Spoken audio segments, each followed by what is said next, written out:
Kentucky basketball has scheduled a 4-year series with the Indiana Hoosiers. How do we feel about the matchup as well as some other teams across the college basketball landscape? We're going to talk with an IU expert about it on today's episode of Locked On Kentucky.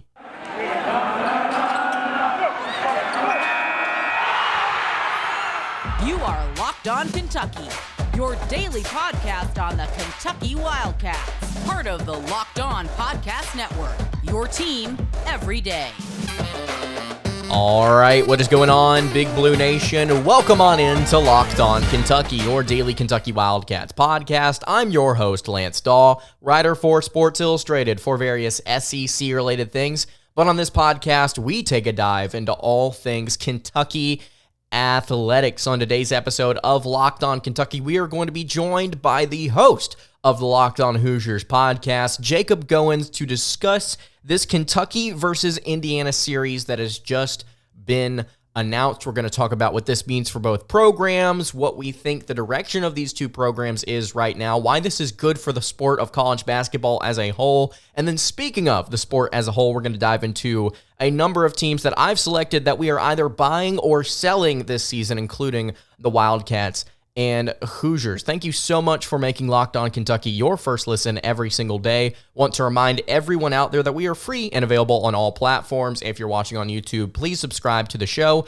If you're listening on podcast, I would really appreciate it if you subscribed there as well. Today's episode is brought to you by LinkedIn. These days, every new potential hire can feel like a high-stakes wager for your small business. And that's why LinkedIn Jobs helps find the right people for your team faster and for free. You can post your job for free at linkedin.com/lockedoncollege. Terms and conditions apply.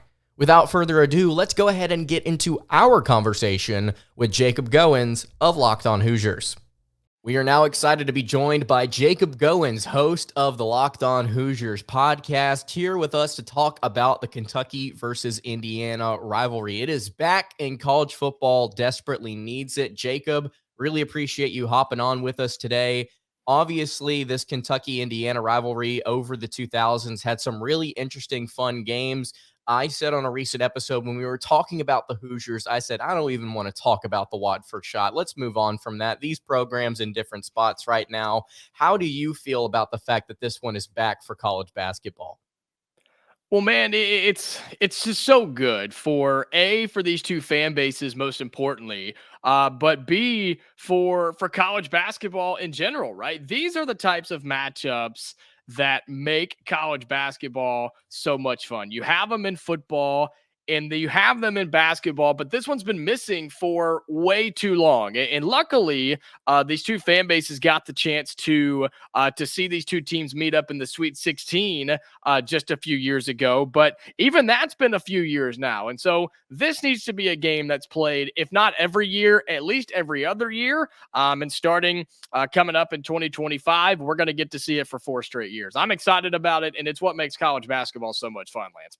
It's one of the best rivalries in all of college basketball. I think you can date this one all the way back to 1924. Indiana actually got off to a really hot start in this series. In the 2000s, though, like I mentioned, for Kentucky fans, it was pretty fun, mostly dominated by the Wildcats. Obviously, we remember that game in 2011 in Assembly Hall. What a big game that was for the Hoosiers. It split even at 2-2 over the last 4 contests. I'm excited to see this one come back to college basketball because, Jacob, like I mentioned, every time these schools seem to play, it just seems to not just be necessarily about these two individual teams, but it's just kind of a refresher as to what college basketball is about. And I know a lot of people really take a hard look at this regular season and say, well, it doesn't really matter what happens in the regular season. A lot of casual college basketball consumers will discuss the importance of the postseason and how they'll watch whenever March comes around. But whenever it comes to these special moments, whether it be early in the non-con slate, whether it be something for like Kentucky where they play Gonzaga right in the middle of the SEC schedule this year,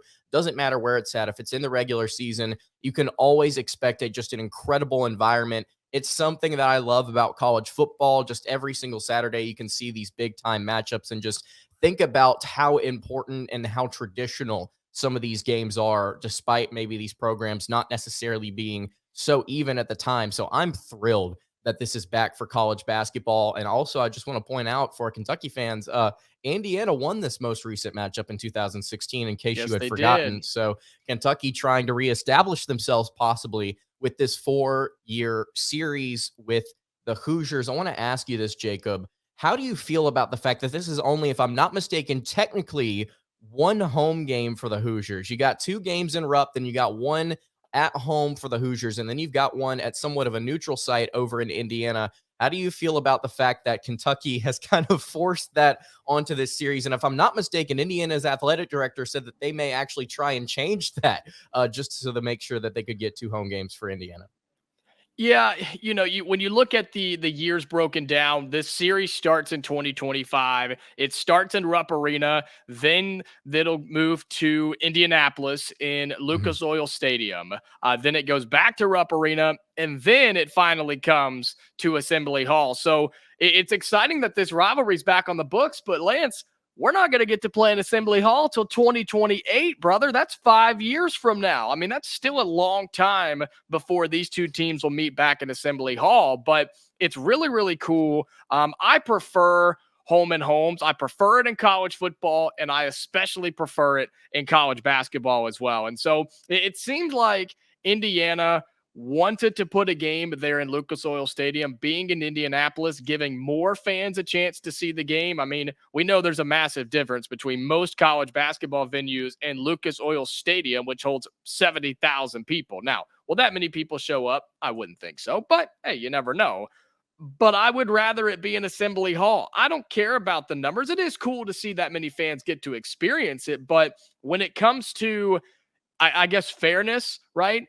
Let's Mhm. play one game in Rupp, one game in Assembly Hall, and let's do 2 games in neutral site. Let's put one in Indianapolis and put one somewhere else. I don't know. I don't know what another, or put both of them in Indianapolis if you want to.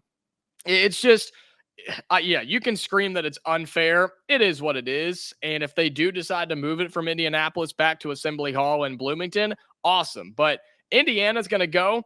Indiana fans are going to travel. We know Big Blue Nation's going to travel as well. And so you could play this game in Los Angeles, California, Lance. The team and the fans are going to travel and make it a great atmosphere. So I'm excited for that. And really, what I look at in a matchup like this, outside of the historical factor and outside of these two legendary fan bases, what a great recruiting opportunity for Indiana and for Kentucky, for head coach Mike Woodson, and for of course, Coach Cal. You have a chance to really show some of the biggest recruits in high school basketball that you want to be playing at these two programs. And if one program can dominate this 4-game series, that's a huge recruiting pitch in itself. So that is a massive part of this rivalry as well, Lance. Absolutely. And you see these two programs cross paths on the recruiting trail quite often. In fact, we just saw Indiana and the University of Alabama in contention for Boogie Fland, who the Wildcats just picked up. So this could be a really good recruiting opportunity over the next half decade for both programs as they face off against each other. You won't just have the comparisons between the two schools, you'll also have the head to head maybe to discuss whenever you're sitting down with some of these high profile prospects. I agree with you, Right. actually. Whenever you look at the way that this series is panning out with only one home game for IU, technically, I much rather prefer, like you said, both in football and in basketball, home and home for these individual matchups. I understand why these neutral site things happen. It generates money, it generates fans, opportunity for fans that are not necessarily directly in the area to come and see these games. Also, if you're having it way away from wherever these respective schools are, like you said, playing it in Las Vegas or playing it over in California or something like that for a non-con game, playing it Madison Square Garden.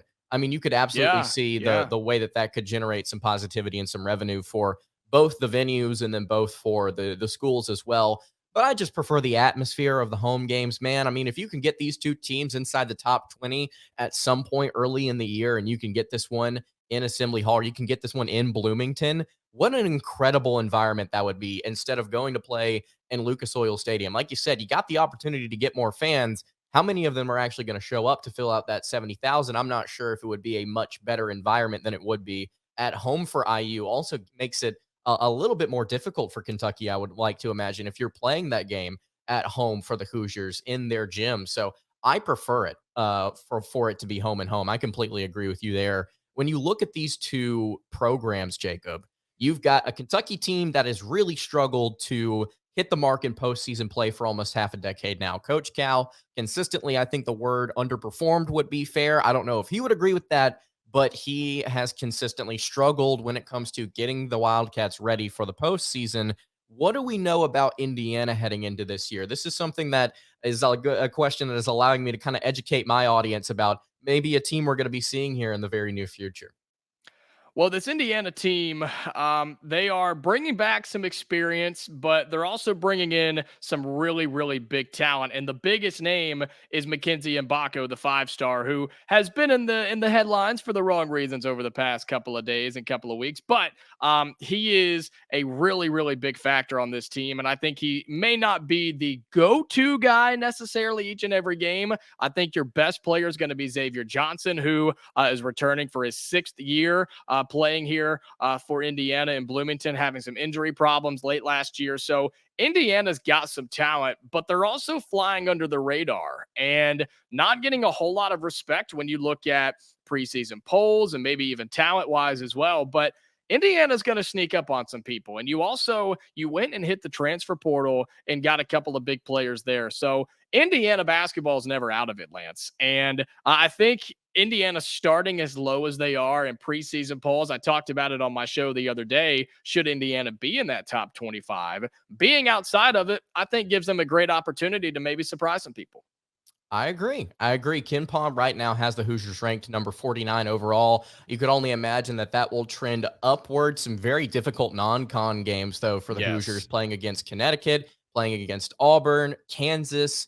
There are so many different names across college basketball that both these teams will interact with over the span of their non-conference schedules. Jacob, I want to talk about maybe some teams that we should be buying or selling in college basketball, just kind of taking a look around the sport in just a second. Before we do that, though, I want to tell you guys about our friends over at Prize Picks. Prize Picks is the easiest and most exciting way to play daily fantasy sports. It's just you against the numbers. Instead of battling thousands of other players, including pros and sharks, you can pick more or less than 2 to 6 player stat projections, and you can watch the winnings roll in. It's really simple to play. I can make my picks and submit my entry in less than 60 seconds. Prize Picks also has quick withdrawals, easy gameplay, and an enormous selection of players and stat types. It's what makes them the number one daily fantasy sports app. They also have weekly promotions that can lead to big payouts like Taco Tuesday, one of my favorites. Each Tuesday, Prize Picks discount select player projections up to 25%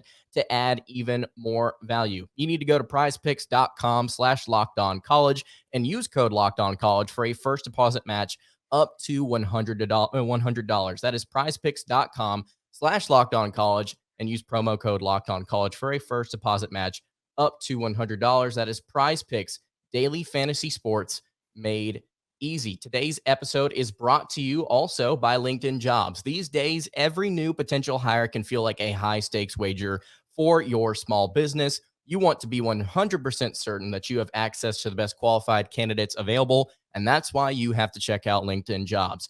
LinkedIn Jobs helps you find the right people for your team faster and for free. You can do things like add your job to the purple hashtag hiring frame to your LinkedIn profile to spread the word that you are hiring. They also have really simple tools like screening questions to help it make it easy to focus on candidates with just the right skills and experience so you can quickly prioritize who you would like to interview and hire. Small businesses also rate LinkedIn Jobs number one in delivering quality hires versus leading competitors. It's really simple. LinkedIn Jobs helps find the qualified candidates you want to talk to, but faster. You can post your job for free at linkedin.com/lockedoncollege.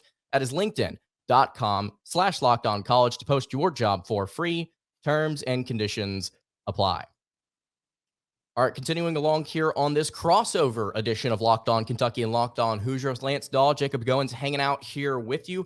Jacob, really appreciate you hopping on to talk a little Kentucky IU. Before we get to some major college basketball buying or selling on these programs, tell everybody where they can find you, man, as the new host of Locked On Hoosiers.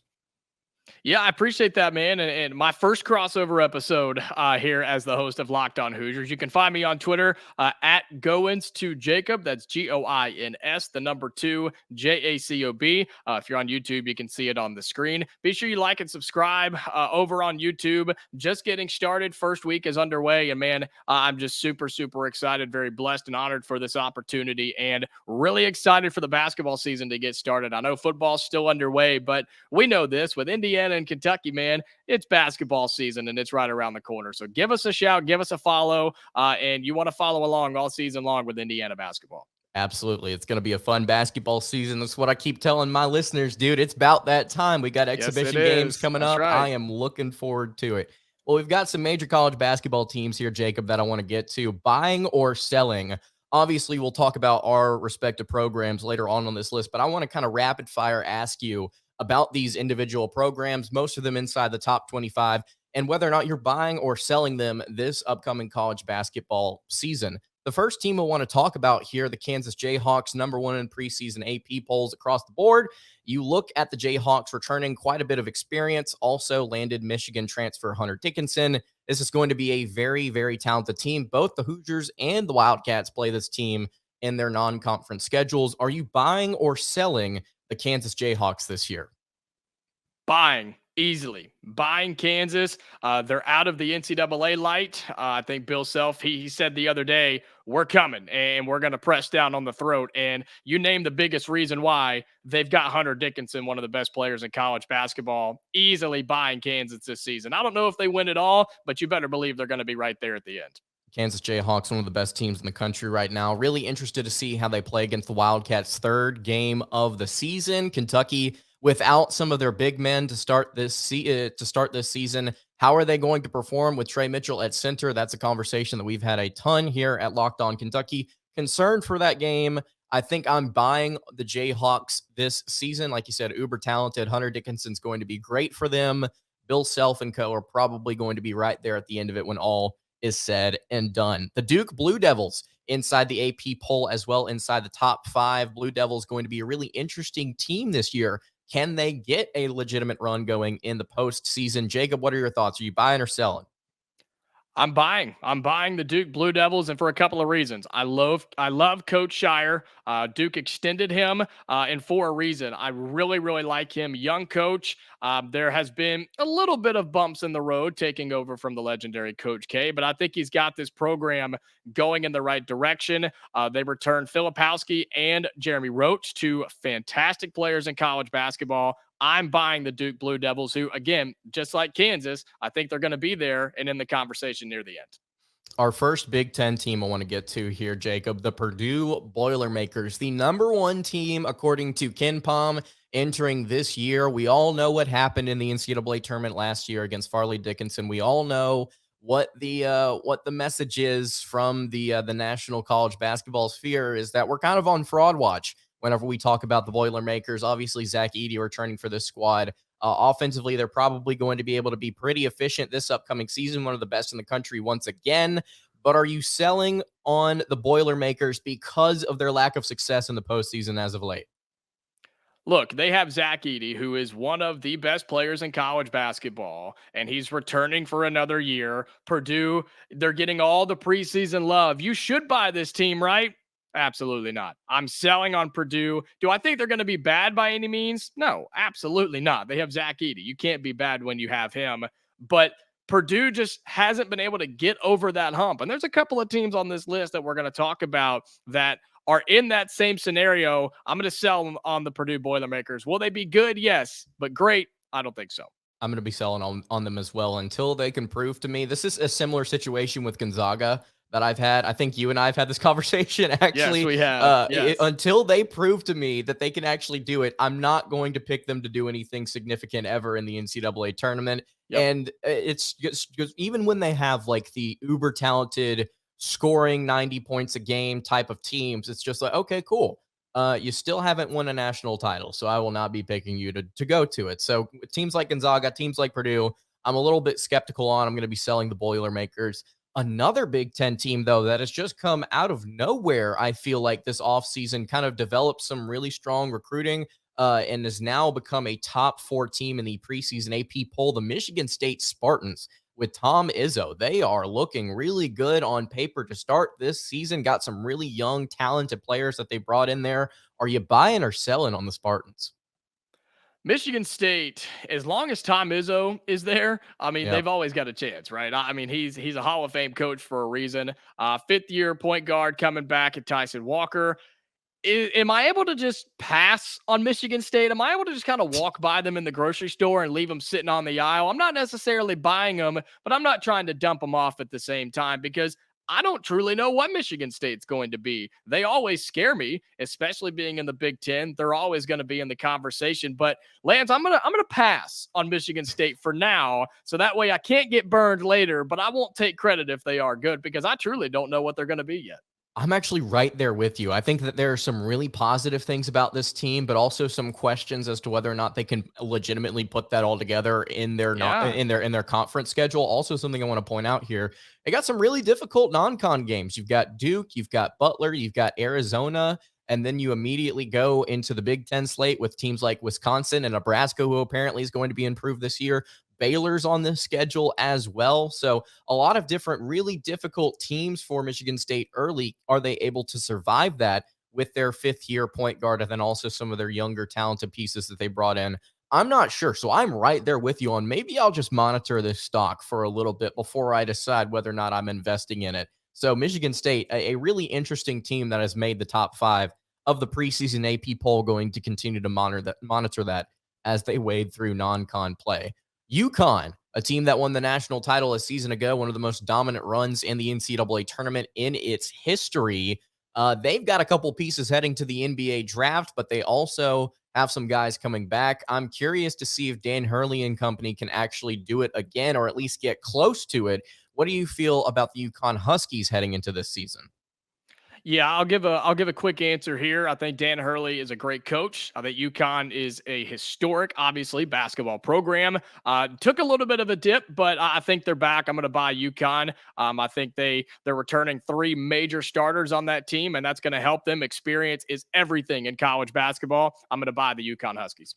Also believe they're going to have a pretty strong defense this year, just my opinion. Also, Ken Palms too. I'm going to be buying in on the Huskies. Not going to be putting a ton of money on them, but I am going to be investing. The Tennessee Volunteers, a team that has consistently been loved by Ken Palm over the past few years because of their ability to play defense. I've personally just not seen it in the SEC. They've continued to kind of fade out over the past couple of years in the regular season, then come on strong at different points in the tournament. Obviously, this past year, I believe, beating Duke, the previous year losing to Michigan in the round of 32. What do we feel about the Volunteers bringing back Zakai Ziegler and a couple of players that feel like they've been there for 20 years now? Are we buying or selling on the Vols? I think the entire season, Lance, goes on how quickly and how effective can Zakai Ziegler come back for this team. He makes them go. I mean, that guy is overly talented. You hate to see anybody get hurt, but a player like him who's as talented and means as much to a team as he does for the Tennessee Volunteers, if he can come back and be the player that he was, or maybe even get better, then sure, Tennessee has a chance. But Lance, correct me if I'm wrong. Don't you still have to outscore your opponent to win basketball games, and you have to win games to win championships, right? That is Tennessee true. can't do that. They cannot do that. And so until they do, and same thing with Purdue, until they prove it to me in the postseason, I'm selling on Tennessee because I think the SEC is going to be a lot better this year than it's been in years past. Yeah, just to make my fans happy, I'm going to sell big on them and just roll with it. Like Yeah, you you said, I'm have really to, don't you? I am forced to. I just did a crossover with Locked On Vols earlier today, and I picked the Vols to beat Kentucky in football. I got to pick them to do something good against Tennessee in basketball. I think There you go. you're selling hard on Tennessee this upcoming season. You look at this final team before we get to Kentucky and Indiana, Jacob, and this one was one I picked out of the AP poll just kind of for fun. The USC Trojans, obviously, Bronny James, Isaiah Collier. Really interesting what's going on out there in LA with this squad. All of a sudden getting a lot of really strong preseason hype, not particularly shown in the polls, I would think, which is refreshing to see. But what are you doing with the USC Trojans? Are you buying? Are you selling? Are you touching the stock at all? Where are you at with this team? That's one that I'm just going to kind of sit back and see And I'm not on the train yet, but maybe I'll hop on the bandwagon if they start doing some things in non-conference schedule. Great to see Bronny James hopefully being healthy with the heart issues that he had, the scare that he's had this offseason. Hate to see that. We know the media coverage around him is already insane and will continue to be crazy. But this may be the most anticipated season ever for USC basketball. And don't forget, Boogie Ellis is now at USC, and that is a huge name in college basketball. So I'm going to hold off on USC, but the minute they start winning, I'll admit it, I'll jump on the bandwagon and see where it goes. Absolutely. I think that these games early in this non-conference schedule, Kansas State, Seton Hall, Gonzaga, Auburn, those are going to be 4 games I'm going to be paying attention to. They're playing on the road, by the way, against the Tigers there at the very end of their non-conference slate. How do they play in an SEC environment? That's going to be really interesting to see. But yeah, I'm going to be waiting for just a little bit on USC before I decide whether or not I'm buying or selling. They've got young pieces. They've got scores like Boogie Ellis on this team as well. I'm just going to be sitting and waiting to see how the Trojans play it out, and then I will be jumping on this stock. The final 2 teams here, Jacob, I'll let you take it away with the Kentucky Wildcats here for just a second. Are they buying or are you selling on John Calipari and his squad? Your listeners are going to hate me and probably never tune into my show ever again. But for the time being, I am going to sell on Kentucky and the Wildcats. I think injuries are the biggest issue here, Lance. I think injuries early on are going to plague Kentucky. And I'm a huge preacher when it comes to the non-conference schedule is so important for chemistry and for figuring out a true starting 5 and a true rotation. And so for now, Lance, I'm going to sell on Kentucky. Antonio Reeves coming back is massive, though. I will say that. Yeah, Antonio Reeves coming back for this team. Also, Trey Mitchell, the West Virginia transfer, going to be plug and play there at center. I've said a ton on my show recently.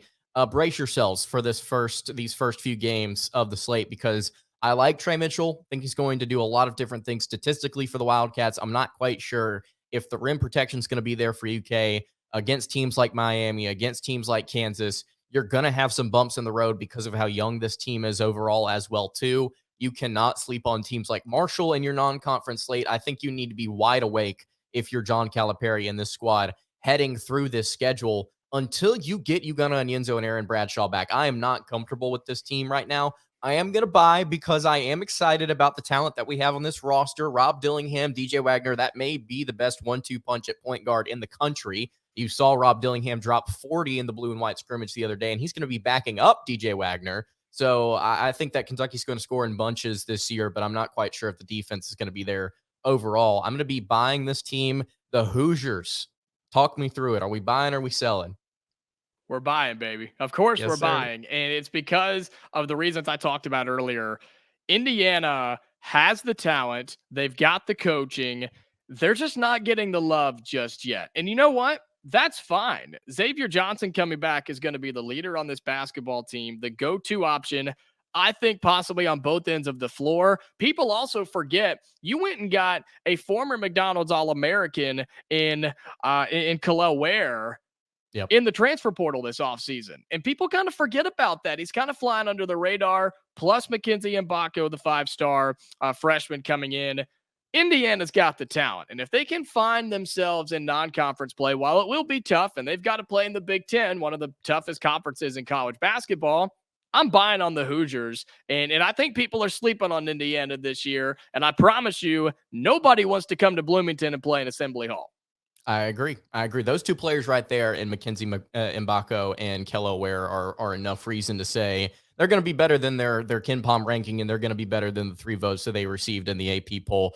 I'll be curious to see how they play in that non-con slate, though. I'm going to be really curious to see how Indiana attacks that. Jacob, really appreciate you coming on one more time. Tell everybody where they can find your content over at Locked On Hoosiers. Yeah, follow us on Twitter at Locked On Hoosiers. Just look Locked On Hoosiers on Twitter and you'll find it. X, Twitter, whatever you want to call it. And follow me on Twitter at Goins2Jacob, Goins, the number 2, Jacob. We're covering Indiana each and every day. Exhibition game coming up on Sunday. Another one the following week. And then the start of the season against Florida Gulf Coast right around the corner, Lance. Really excited for it, Jacob. Again, thank you so much for hopping on. Before we get out of here, though, guys, I want to tell you guys about our friends over at FanDuel. This season, you need to snap into the action over in the NFL with FanDuel, America's #1 sportsbook. Right now, new customers get $200 in bonus bets guaranteed. So if you place a $5 bet, you can get $200 back in bonus bets. That's one more time, guaranteed, win or lose. So if you've been thinking about joining FanDuel, there is no better time to get in on the action than now. The app is also really easy to use. There's a wide range of betting options, including spreads, player props, over-unders, and more. You need to visit FanDuel.com/lockedon and kick off your NFL season today. Again, FanDuel.com/lockedon. All right, that was our conversation with Jacob Goins of Locked On Hoosiers. Really appreciate him joining the podcast to talk about what's going on with IU and UK. If you have not already, please go ahead and give him a follow on Twitter at Goins2Jacob. I would really appreciate that. Jacob, the new host of the Locked On Hoosiers podcast, going to do a great job over there. Very excited to have him on. We've got 2 bold predictions here to wrap up the show today, and one of them is extremely positive, and one of them is a little worrisome. Let's dive into the positive one here first. According to Michael the Patriot on Twitter, he says, bold prediction, Antonio Reeves will average 20 points per game this season. This one would be pretty difficult, but you and I have talked about how excited I am about Antonio Reeves this upcoming season. We got to see him absolutely go off during the Global Jam in Canada earlier in July, was shooting over 50% both from the floor and from beyond the arc. I believe he was averaging, 23, 25 points per game during that round robin tournament. I'm very, very excited about the fact that he's returning to this year's squad. I think he's going to be the leading scorer on this team. I think he's going to be pretty efficient as far as shooting goes. I don't know if he's going to be necessarily close to 50+% from beyond the arc, but I think he's going to be one of the best three-point shooters in the nation this season. Is 20 points per game on the table? Sure, it can be on the table. But as you and I have discussed recently, we've talked about Kentucky basketball's offenses underneath John Calipari. What did we note whenever we broke down the best offenses that Coach Cal has had? He's only had one 20-point per game score that you could really look at and say, okay, Antonio Reeves could be comparable to this statistically maybe at some point at the end of the season. And that was Jamal Murray, who averaged right at 20 points per game during his season with the Wildcats. I think Antonio Reeves is capable of heating up at different moments this upcoming season, but he also has moments where he gets really cold, like we saw during the blue and white game, like we saw during the Kansas State game in the NCAA tournament. I really do hope that we don't see any of those moments in March Madness this upcoming season, but my point being here is that I think Reeves can get close, but until he shows me in this non-con slate that he cannot drop off, that he has that better consistency, which I expect him to have, hopefully, he can then be close to around 18, 17 points per game, I think, at his peak. Could he get to 20 points? Yeah, sure. Prove me wrong. But as of right now, I don't think that Reeves is going to average 20 points per game. To bring that all the way back to the bold prediction here, which is the whole point of this segment, I really like predictions like this that kind of take it exactly where I want it to go. This is a bold prediction on a scale of 1 to 10 on the boldness scale. I'm going to give this one an 8.2. I think that it is possible that Antonio Reeves reaches 20 points a game this season because of how high I am on him offensively. But if I'm going to put a number on it myself, I say 17 to 18 points is probably where he caps out. But I really like this bold prediction here from Michael the Patriot. The second bold prediction here that I have comes from Kristen KY1 Clark on YouTube, longtime subscriber and listener to the show. This one is a little bit in the other direction. So we had a really positive one, a little bit more of a negative one. Kristen says, I hope this is wrong, but I predict we lose a ton of close games to such a young roster and we win 19 games. Not Kristen, my bad there. Clark here says we're going to win 19 games. This is absolutely on the table. And I know that some people may not want to hear that. Some people may not want to be faced with that reality, but let's be honest with ourselves.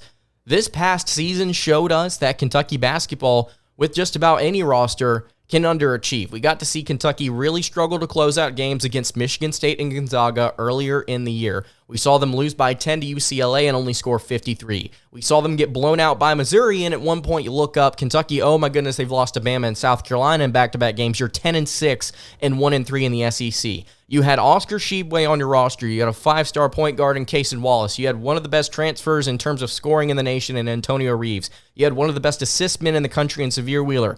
5-star forward Chris Livingston, right? 5-star coming off the bench, technically 4-star-ish Ugonna Onyenso. 5-star Damian Collins. You had a lot of talent up and down this roster. You also had a 4th-year, 5th-year guy in Jacob Toppin who is an explosive athlete on his own and actually really did impress last season and played a lot better.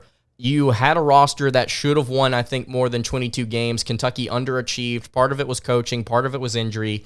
Kentucky's proven they can play really, really well. They can win a lot of games in the regular season with younger rosters. They can be great.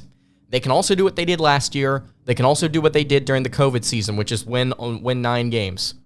So while Christian here does have a pretty hot take, it may seem to some, I'm not necessarily opposed to this. 19 games in the regular season, only one for the Kentucky Wildcats. I'm going to give this one a 7.5. With Kentucky's injuries right now in the post, we could see Kentucky just fall apart. We could see them lose a couple of really big games in the non-con slate. We could see them lose to Miami. We could see them lose to North Carolina. We could see them lose to Kansas early in the year. We could see them slip up in a game like Louisville, and that would be humiliating. We could see them lose on the road to Florida to begin SEC play, and then all of a sudden, we're looking up, and it's the exact same thing all over again. Do you remember whenever we were 10-6 last season, and I said at the beginning of the year, okay, there is a world where Kentucky struggles to get to 20 wins this year, and we looked up 10-6, and I said, yeah, we're probably going to finish with about 18, 19 wins. We ended up collecting ourselves towards the end of the year, getting that one win in the SEC tournament, getting another one in the NCAA tournament, but that's kind of right about where we finished. There is a world where Kentucky, without their big men, struggles early, and then only wins about 19 games. The inexperience there could also be a problem. So I'm going to give this one a 7.5.